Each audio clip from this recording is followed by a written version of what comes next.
আজকের এই অনলাইন ক্লাসে তোমাদের স্বাগত জানাচ্ছি। আমি মোহাম্মদ শাহনেওয়াজ হোসেন, প্রভাষক, রাষ্ট্রবিজ্ঞান বিভাগ, বাগেরহাট সরকারি মহিলা কলেজ, বাগেরহাট।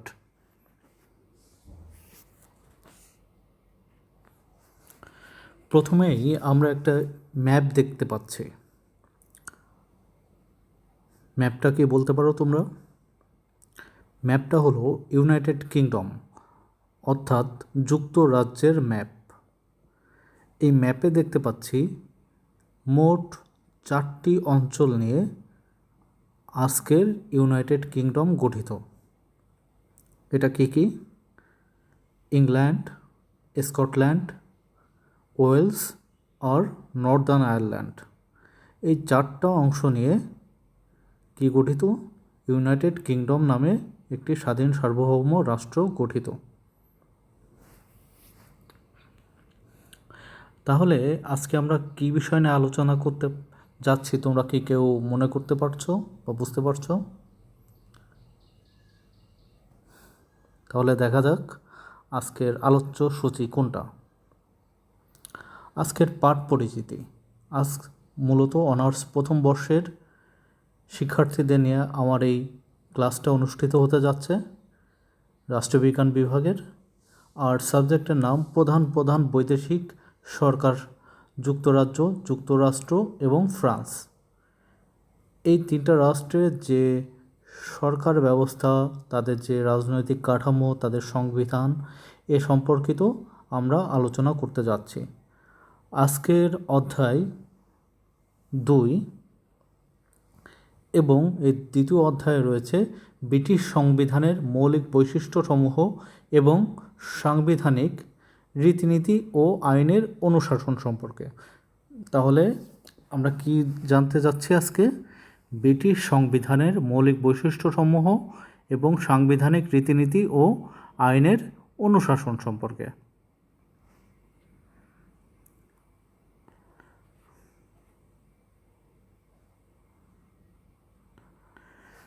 প্রথমেই আমরা দেখে নিই ব্রিটিশ সংবিধানের বৈশিষ্ট্যসমূহ। সাধারণত যে কোনো দেশের সংবিধানই সে দেশের সর্বোচ্চ আইন হিসেবে মনে করা হয়। আর এর মধ্যে আমাদের যে এখানে ব্রিটিশ সংবিধানের কথা আমরা আলোচনা করতে যাচ্ছি, এই সংবিধানটা অন্যতম গুরুত্বপূর্ণ একটি সংবিধান পৃথিবীর ইতিহাসে। কেননা ব্রিটিশ সংবিধানকে বলা হয় মাদার অফ অল কনস্টিটিউশন। তাহলে কি British constitution is the mother of all constitutions. কেন বলা হয় এটা? কেননা আজকের যে আধুনিক সংবিধানটা আমরা পেয়ে থাকি, যেটা কিনা বাংলাদেশ, ভারত, পাকিস্তান সহ অন্য ব্রিটিশ, একসময় যারা ব্রিটিশ সাম্রাজ্যের অধীনস্থ যেসব রাষ্ট্রগুলো বর্তমানে স্বাধীনতা লাভ করেছে, তারা অনেকাংশেই এই ব্রিটিশ সংবিধানের দ্বারা অনুপ্রাণিত হয়ে তাদের দেশের সংবিধানগুলো পরবর্তীতে তৈরি করেছে। এই কারণে ব্রিটিশ সংবিধান বিশেষ করে আমাদের বাংলাদেশের জন্য অনেক জরুরি। কেননা অনেক বৈশিষ্ট্যই ব্রিটিশ সংবিধান এবং বাংলাদেশের যে সংবিধানটা রয়েছে অনেকাংশে এক। তো আমরা যখন ব্রিটিশ সংবিধানের বৈশিষ্ট্যসমূহ দেখতে পারি, তখন মূলত 2টি বৈশিষ্ট্যের কথা প্রধানত চলে আসে। একটি কি সাধারণ বৈশিষ্ট্যসমূহ ও অন্যটি মৌলিক বৈশিষ্ট্যসমূহ। একটি সাধারণ বৈশিষ্ট্য আর একটি কি মৌলিক বৈশিষ্ট্য। তো আমরা প্রথমেই দেখে নিই সাধারণ বৈশিষ্ট্য সম্পর্কে। ব্রিটেনে অলিখিত সংবিধানের আদর্শ দৃষ্টান্ত দেখতে পাওয়া যায়। ব্রিটিশ সংবিধানকে অলিখিত বলা হয় কারণ সেখানে কোনো একক দলিল বা দলিল সমষ্টি নাই, যাতে ব্রিটিশ সরকারের মূল কাঠামো ও কার্যধারা সম্পর্কিত বিধানাবলী সন্নিবেশিত রয়েছে। কোনো নির্দিষ্ট সময়ে কোনো গণপরিষদ কর্তৃক এ সংবিধান রচিত হয়নি, তাই কোনো স্থায়ী এবং বিধিবদ্ধ দলিল রূপে ব্রিটিশ সংবিধানকে চিহ্নিত করা যায় না। এ কারণেই অনেক সময় এটাকে অলিখিত সংবিধানও বলা হয়ে থাকে। কিন্তু এটা অলিখিত সংবিধান বলা হলেও পুরোপুরি যে অলিখিত তাও নয়, কিন্তু তারপরও ব্রিটিশ সংবিধানকে সহজ ভাষায় অলিখিত সংবিধানই বলা হয়ে থাকে। তারপর আমরা যে বৈশিষ্ট্যটি দেখতে পাই সেটা হলো এককেন্দ্রিক সরকার ব্যবস্থা। সাধারণত আমরা বিভিন্ন দেশে এককেন্দ্রিক সরকার ব্যবস্থা লক্ষ্য করে থাকি। আমাদের বাংলাদেশেও যে সরকার ব্যবস্থা পরিচালিত আছে সেটি কি এককেন্দ্রিক সরকার ব্যবস্থা। ব্রিটেনে আইন প্রণয়ন ও শাসন বিভাগের ক্ষমতা যথাক্রমে পার্লামেন্ট ও মন্ত্রিসভার হাতে ন্যস্ত থাকে। ব্রিটেনের আঞ্চলিক স্বায়ত্তশাসন সংস্থা থাকলেও তারা সরাসরি কেন্দ্রীয় সরকারের দ্বারা ন্যস্ত ক্ষমতাই ভোগ করতে পারে। অর্থাৎ আমরা কি বুঝতে পারলাম, ব্রিটেনের যে আঞ্চলিক সরকার পার্লামেন্ট কর্তৃক প্রদত্ত ক্ষমতা ও অধিকারই ভোগ করতে পারে, তারা নিজস্ব ক্ষমতা ভোগ করে না। কেন্দ্রীয় সরকার দ্বারা তাদের যে ক্ষমতাটা দেওয়া হয় সেটাই তারা ভোগ করে থাকে। আবার উত্তর আয়ারল্যান্ড, স্কটল্যান্ড, ওয়েলস বিশেষ মর্যাদা ও ক্ষমতা ভোগ করে, যেটি এককেন্দ্রিক শাসন ব্যবস্থার প্রকৃতির সাথে সম্পূর্ণ সঙ্গতিপূর্ণ নয়। মানে একদিকে এটাকে এককেন্দ্রিক বলাও যাচ্ছে একভাবে, আবার অন্যদিকে উত্তর আয়ারল্যান্ড, স্কটল্যান্ড ও ওয়েলস এসব যে রাজ্যগুলো বা এই যে রাজ্যগুলো আছে তারা কিছু কিছু বিশেষ ক্ষমতা ভোগ করে, যা কিনা আবার এককেন্দ্রিক সরকার ব্যবস্থার সাথে সঙ্গতিপূর্ণ নয়। এ সকল ব্যতিক্রম সত্ত্বেও কী বলা হয়, ব্রিটেনকে এককেন্দ্রিক শাসন ব্যবস্থার একটা উদাহরণ হিসেবে ধরে নেওয়া হয়। গণতান্ত্রিক রাষ্ট্রসমূহের মধ্যে রাষ্ট্রসমূহগুলো যে গণতান্ত্রিক রাষ্ট্র পৃথিবীতে বর্তমানে রয়েছে তার মধ্যে ব্রিটিশ সংবিধানকেই সুপরিবর্তনীয় বা নমনীয় সংবিধান বলা হয়ে থাকে। এক্ষেত্রে অধ্যাপক ফাইনার বলেন, the British constitution is the most flexible constitution among free states. British সংবিধান পরিবর্তনের জন্য বিশেষ বা পৃথক পদ্ধতি অনুসরণ করার কোনো প্রয়োজন পড়ে না। এটি সাধারণ যেভাবে আইন প্রণয়ন করা হয় বা আইন যেভাবে পরিবর্তন করা হয় ঠিক একইভাবেই এই ব্রিটিশ সংবিধানটাও পরিবর্তন করা যেতে পারে। তার মানে কি, যেমন বিভিন্ন দেশে সংবিধান পরিবর্তনের যে পন্থাটা সেটা কিন্তু অনেকাংশেই খুবই জটিল। এই জটিলতা করা হয় এ কারণেই যাতে কেউ যে কোনো সরকার ইচ্ছামতোই সেই সংবিধানটা পরিবর্তন করতে না পারে। কিন্তু ব্রিটিশ সংবিধানটা এমনভাবে করা যে যে কোনো সাধারণ আইনের মতোই এই ব্রিটিশ সংবিধানটা কী করতে পারে, পরিবর্তন করতে পারে। তাই ব্রিটিশ সংবিধানের অধিকাংশই সহজে পরিবর্তনযোগ্য, আর এজন্যই ব্রিটিশ সংবিধানকে নমনীয় বলে মনে করা হয়ে থাকে। তারপরে আমরা দেখতে পারি সংসদীয় গণতন্ত্র। ব্রিটেনে পার্লামেন্টারি যে গণতান্ত্রিক শাসন ব্যবস্থা পরিচালিত আছে এটা মূলত দুইটি বৈশিষ্ট্য। একটি কি নিয়মতান্ত্রিক শাসক ও প্রকৃত শাসক এর মধ্যে যে পার্থক্য, আর একটা পার্লামেন্ট বা আইনসভার নিকট প্রকৃত শাসকের দায়িত্বশীলতা। তা নিয়মতান্ত্রিক শাসক ও প্রকৃত শাসক বলতে আমরা কী বুঝি? সাধারণত আমরা যদি আমাদের দেশের কথাই বলি সেক্ষেত্রে নিয়মতান্ত্রিক শাসক বলা হয় রাষ্ট্রপতিকে, যেহেতু রাষ্ট্রপতি নামেই সমস্ত কার্যাবলী পরিচালিত হয়ে থাকে। অন্যদিকে প্রকৃত শাসক হলেন প্রধানমন্ত্রী। ঠিক অনুরূপভাবে আমরা যদি ব্রিটেনের ক্ষেত্রেও দেখি, ব্রিটেনের নিয়মতান্ত্রিক শাসক হলেন সে দেশের রাজা অথবা রানী, এবং প্রকৃত শাসক হলেন সে দেশের প্রধানমন্ত্রী। তাহলে আমরা অন্যদিকে আবার একটা 2 নম্বর যে পয়েন্ট আমরা দেখতে পারি, পার্লামেন্ট বা আইনসভার নিকট প্রকৃত শাসকের দায়িত্বশীলতা। পার্লামেন্ট আমাদের যেমন জাতীয় সংসদ রয়েছে, ব্রিটেনের যে পার্লামেন্টটা রয়েছে সেই পার্লামেন্টের কাছেও সে দেশের প্রধানমন্ত্রী এবং অন্যান্য মন্ত্রিসভার যারা সদস্য তারা দায়বদ্ধ থাকে। তাহলে তোমরা বুঝতে পারছো সংসদীয় গণতান্ত্রিক ব্যবস্থা সম্পর্কে, যেটা কিনা ব্রিটেনের অন্যতম একটি বৈশিষ্ট্য। তারপর রয়েছে ক্ষমতা স্বতন্ত্রীকরণ নীতির অনুপস্থিতি। ব্রিটিশ সংবিধানে ক্ষমতা স্বতন্ত্রীকরণ নীতির কোনো স্থান নাই। কারণ এখানে আইনসভা ও শাসন বিভাগ পরস্পর হতে স্বতন্ত্র ও পারস্পরিক প্রভাব হতে মুক্ত নয়। তাই ব্রিটেনে ক্ষমতা স্বতন্ত্রীকরণের পরিবর্তে পারস্পরিক নির্ভরশীলতা ও সহযোগিতারই প্রাধান্য অর্জন করেছে। তার মানে আমরা বুঝতে পারি যে ব্রিটেনের যে শাসন ব্যবস্থা এবং তাদের যে আইন বিভাগ এবং শাসন বিভাগ, বিশেষ করে এই দুটি বিষয়, তারা কিন্তু আলাদা আলাদাভাবে কোনো অস্তিত্ব বহন করছে না। কেন? যেমন আমরা যদি উদাহরণ দিই বাংলাদেশের ক্ষেত্রেও, সেটা কিন্তু ক্ষমতার স্বতন্ত্রীকরণ নীতি ওভাবে উপস্থিত নয়। কারণ কি, যারা মেম্বার অফ দ্য পার্লামেন্ট হচ্ছে, আইনসভার সদস্য যারা হচ্ছে, তাদের মধ্যে থেকেই কিন্তু কি নির্বাচিত হচ্ছে, অধিকাংশ ক্ষেত্রে মন্ত্রীরা সেই আইনসভার সদস্যদের মধ্যে থেকেই নির্বাচিত হচ্ছে। আবার ঠিক একইভাবে ব্রিটেনেও কী হচ্ছে, যারা সরকার গঠন করছে, যে সরকার দল হচ্ছে সরকার গঠন করছে, সেই সরকারের যে সংসদ সদস্য রয়েছেন তাদের মধ্যে থেকেই কি হচ্ছে, মন্ত্রিসভা গঠিত হচ্ছে। এই কারণে আইনসভা এবং শাসন বিভাগ এই দুটি একটি আরেকটির প্রতি কিন্তু নির্ভরশীল, বা তারা একটি আরেকটির প্রতি সহযোগিতামূলক নীতি প্রদর্শন করে থাকে।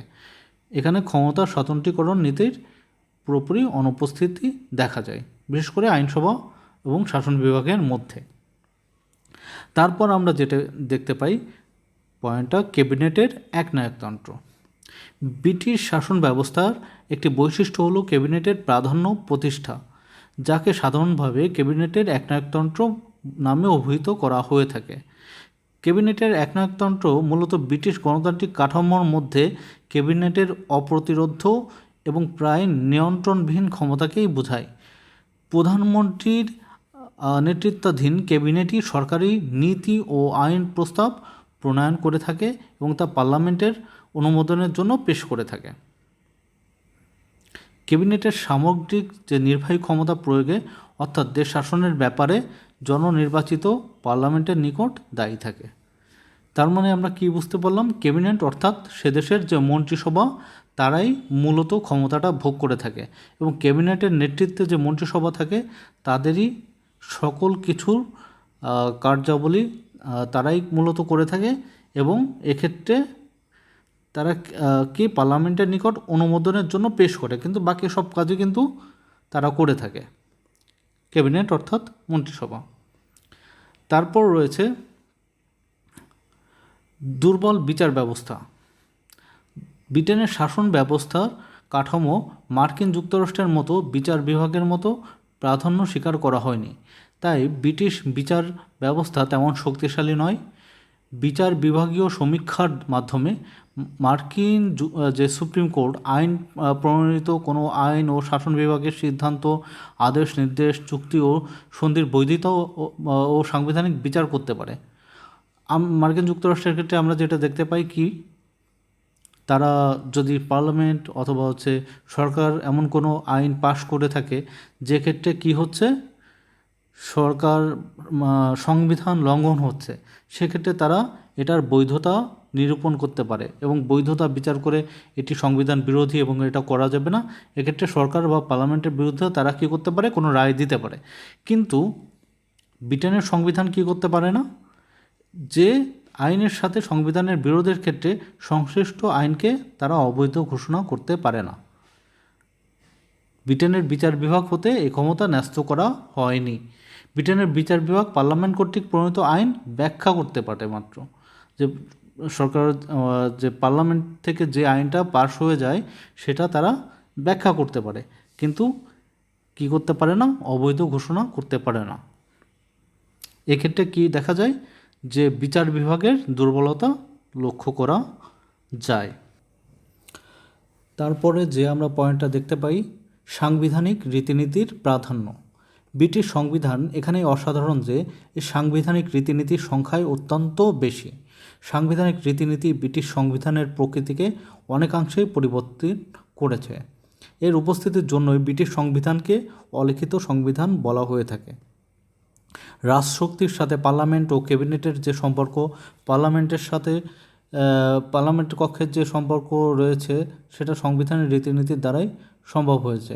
একদিকে রাজশক্তি অর্থাৎ ব্রিটেনের রাজা রানীর সাথে পার্লামেন্টের সম্পর্ক, অন্যদিকে ক্যাবিনেটের সাথে পার্লামেন্টের সম্পর্ক।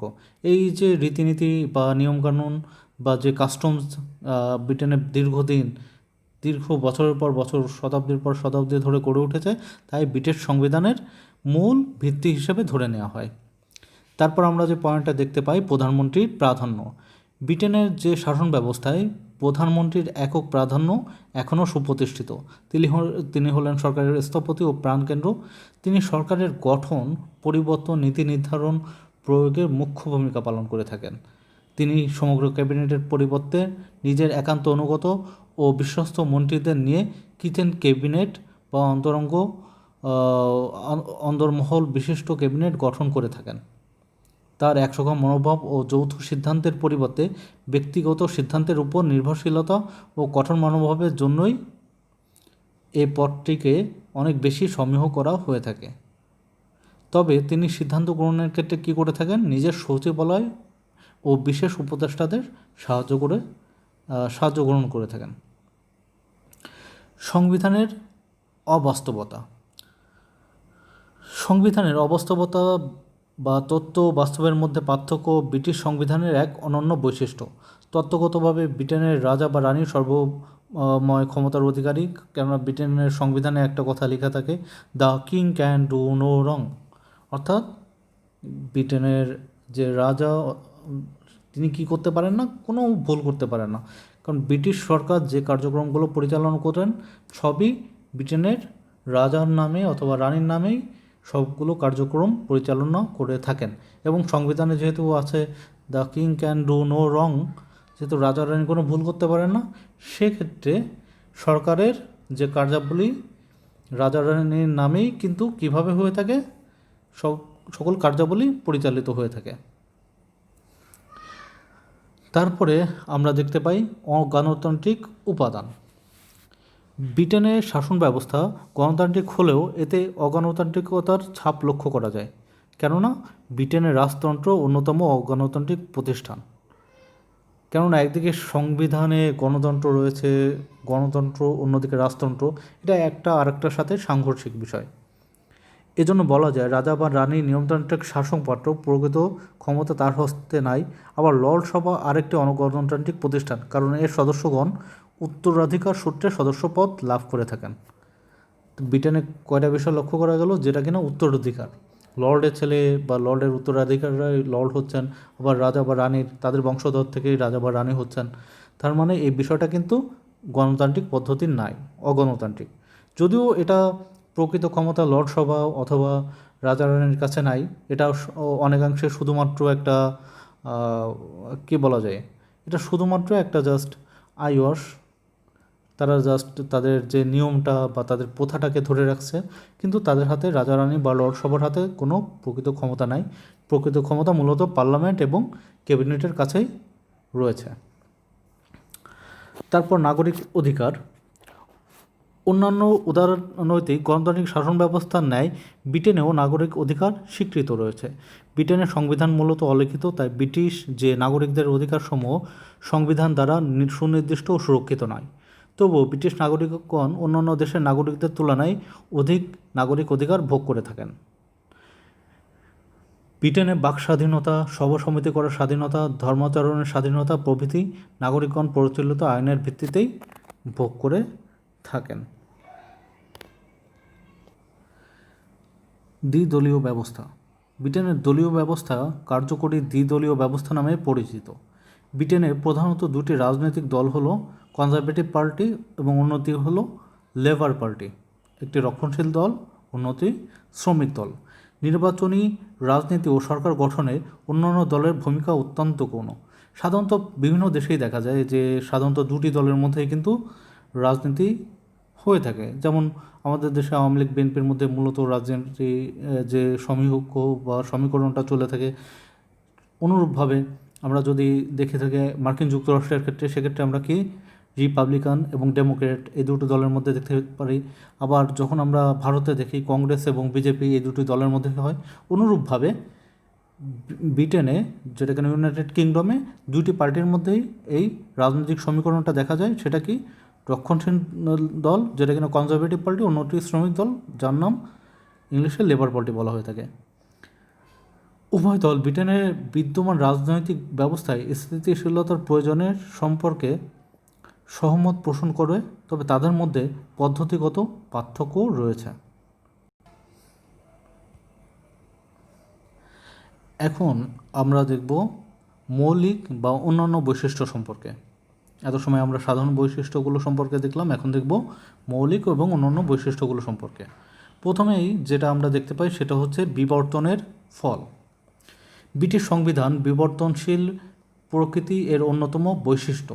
এ সংবিধানের কোনো সংস্থা কর্তৃক তৈরি হয়নি, বরং দীর্ঘকাল ধরে দেশের রাজনৈতিক, সামাজিক, অর্থনৈতিক ক্রমবিকাশের ধারায় এ সংবিধান গঠিত ও পরিবর্তিত হয়েছে। এ বিবর্তনমূলক সংবিধান বিভিন্ন প্রথাগত আইন, সাংবিধানিক রীতিনীতি, ঐতিহ্য, সংস্কার, আদালতের রায় প্রভৃতির ভিত্তিতে গড়ে উঠেছে। অতীতের সাথে বর্তমানের যোগসূত্র বজায় রেখে পরিবর্তিত পরিস্থিতির সাথে সামঞ্জস্য বিধান করে ধীরস্থির মন্থরগতিতে ব্রিটেনের সংবিধান পরিবর্তিত হয়েছে। ব্রিটেনের রাজতন্ত্রের অস্তিত্ব কখনোই অবলুপ্ত হয়নি। ব্রিটিশ সংবিধানে এ অখণ্ড ধারাবাহিকতা বিশেষভাবে দৃষ্টি আকর্ষণ করে। তারপরে আমরা যে জিনিসটি লক্ষ্য করতে পারি, পার্লামেন্টের সার্বভৌমত্ব। ব্রিটিশ সংবিধানের একটি গুরুত্বপূর্ণ বৈশিষ্ট্য হল পার্লামেন্টের সার্বভৌম ক্ষমতা। ব্রিটেনের শাসন ব্যবস্থায় পার্লামেন্ট যে কোনো আইন পাশ করতে পারে, পরিবর্তন করতে পারে অথবা বাতিলও করতে পারে। পার্লামেন্ট প্রণীত সকল আইন আদালতের কাছে বৈধ বা সংবিধান সম্মত। কেননা আমরা জানি যে ব্রিটেনের যে বিচার বিভাগ রয়েছে তারা কী করতে পারে, পার্লামেন্ট কর্তৃক যেসব আইন আছে সেগুলো ব্যাখ্যা করতে পারে, কিন্তু সেগুলোকে অবৈধ ঘোষণা করতে পারে না। তারপর রয়েছে আইনের অনুশাসন। আইনের অনুশাসন ব্রিটিশ সংবিধানের অন্যতম একটি বৈশিষ্ট্য। আইনের অনুশাসন বলতে আইনের প্রাধান্যকে বোঝায়।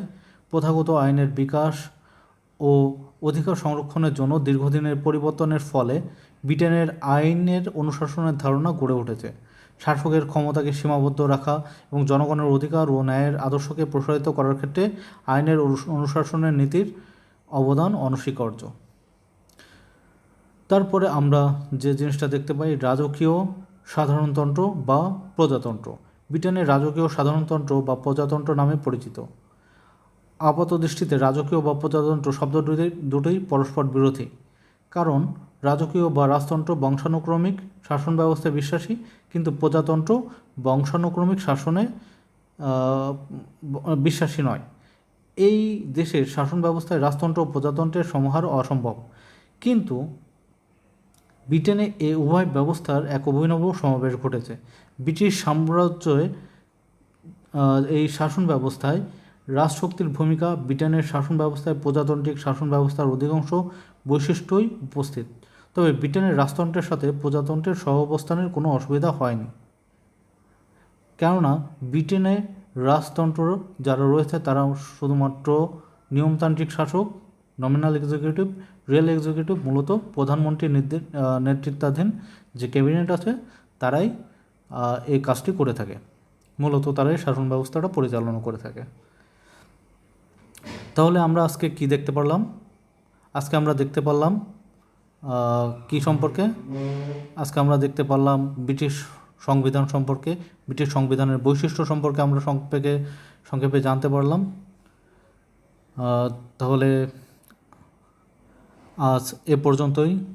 সকলে ভালো থাকবে, সুখে থাকবে, নিরাপদে থাকবে এবং তোমাদের নিজ নিজ যে দায়িত্ব কর্তব্য পড়ালেখা ঠিকমতো করবে।